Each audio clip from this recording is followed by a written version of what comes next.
গোবিন্দভোগ চালের পোলাও নতুন রাঁধুনিদের জন্য। এভারগ্রিন 757 চ্যানেলে আপনাদের স্বাগত। আজ গোবিন্দভোগ চালের পোলাও করব। ভিডিওটা সম্পূর্ণটা দেখার জন্য অনুরোধ রইল। Please like, share and subscribe. এর জন্য এরকম একটা গ্লাস নিয়েছি, স্টিলের গ্লাস, আর একটা বড় বাটি নিয়েছি। এই গ্লাসে 1 গ্লাস গোবিন্দভোগ চাল বা খাসা চাল নিয়েছি। এই গ্লাস দিয়ে জলটা নেব। চালটা ধুয়ে নিচ্ছি, পাথর ধান আছে কিনা দেখে নিচ্ছি। পরিষ্কার কোনো কিছু নেই, ধুয়ে নেব এখন। এভাবে জল দিয়ে ধুয়ে নিচ্ছি, তাহলে নোংরাটা চলে যাবে জলের সাথে।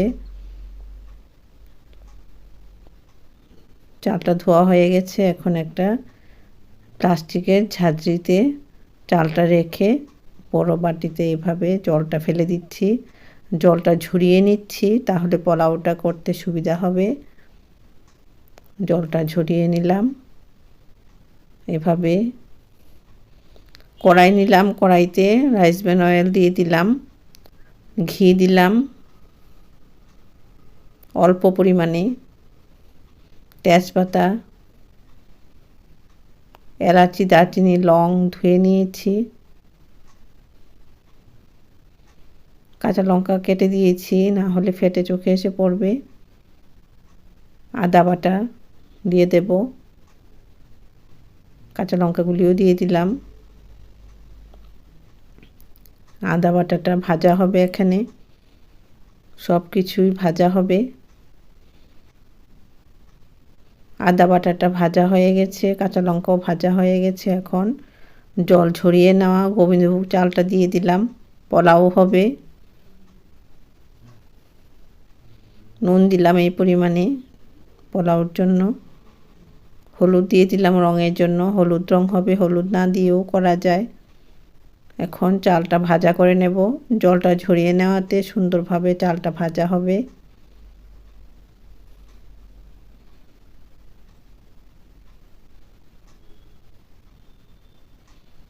চালটা ভাজা হচ্ছে, এদিকে গরম জল দেব। এর জন্য এই যে গ্লাসটা দিয়ে চাল নিয়েছিলাম, এই গ্লাসে 1 গ্লাস চাল নিয়েছি, আর 1 গ্লাস চালের জন্য 2 গ্লাস জল, এই মাপটা নিতে হবে। চালটা এদিকে ভাজা হচ্ছে। ভাজা হলে পোলাওটা সুন্দর গন্ধ হবে। পায়েসের চাল, গোবিন্দভোগ চাল বা খাসার চাল। গ্লাস দিয়ে মাপ দিয়ে যে জলটা নিয়েছিলাম, জলটা ফুটিয়ে নিচ্ছি। চালটা ভাজা হচ্ছে। চালটা ভাজা হলে সুন্দর গন্ধ বেরোবে। এখন ফুটন্ত জল দিয়ে দিলাম, চাল ভাজা হয়ে গেছে।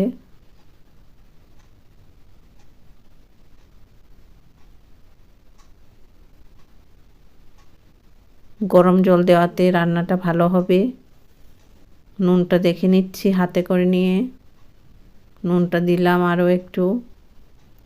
চিনি দিলাম 2 চামচ, 1 চামচ চিনি দিলাম, 2 চামচ চিনি দিলাম। চিনিটা নুনটা মিশিয়ে নিচ্ছি। খুব সুন্দর একটা রেসিপি শেয়ার করছি। গোবিন্দভোগ চাল দিয়ে পোলাও তৈরি করা খুবই সহজ নতুন রাঁধুনিদের জন্য।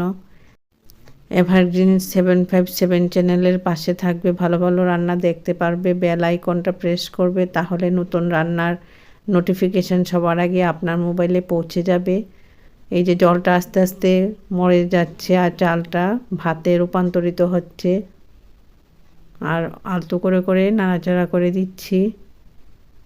চালগুলি সুন্দরভাবে ফুটবে, এভাবে রেখে দেব। এই ফ্লেমে পোলাওটা তৈরি হচ্ছে। এরকম পোলাও করলে মাংস দিয়ে খাওয়া যায়, নিরামিষ আলুর দম দিয়ে খাওয়া যায়। পোলাওটা তো নিরামিষ পোলাও। এভাবে নাড়াচাড়া করে দিচ্ছি, নিচেরগুলি উপর, উপরগুলি নিচে, এভাবে চালটা ভাতে পরিণত হচ্ছে। সুন্দর পোলাও তৈরি হয়ে গেল। এই ফ্লেমটা লো করে দিয়েছি। ঝরঝরে হয়ে পোলাওটা হয়েছে। মাংস দিয়ে বেশ ভালো লাগবে। এভাবে তৈরি করে নেবে নতুন রাঁধুনিরা। পোলাও তৈরি করতে খুবই সহজ। ঘিটা অল্প দিয়েছি, ঘি ইচ্ছে করলে বেশি দেওয়া যায়।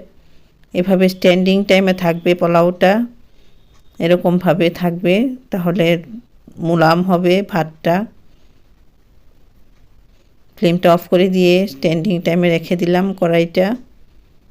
কিছুক্ষণ পর ঢাকনাটা তুললাম। এভাবে কিছুক্ষণ পর উপরেরগুলি নিচে, নিচেরগুলি উপর, এভাবে করে দিলে পোলাওটা ঝরঝরে থাকবে।